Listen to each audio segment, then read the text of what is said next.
तर वयात आता पुढच्या बातमीकडे राष्ट्रवादीच्या उभ्या फुटी संदर्भात जयंत पाटलांनी एक मोठं वक्तव्य केलंय।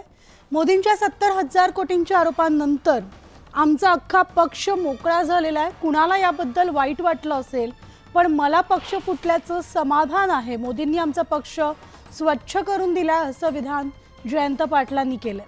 तर भ्रष्ट लोकांना महाराष्ट्रात आणि देशातील जनताच जागा दाखवेल असंही टीकास्त्र जयंत पाटलांनी डागलं।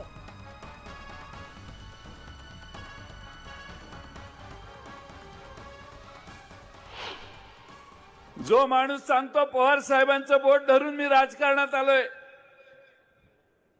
त्या माणसाच्या पक्षाकडून भारतामध्ये राष्ट्रवादी काँग्रेस फोडण्याचं काम झालं।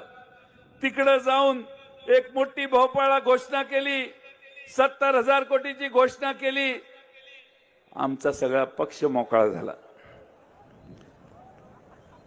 कोणाला वाईट वाटत असेल, पण मला समाधान वाटलं की मोदी साहेबांनी आमचा पक्ष स्वच्छ करून दिला।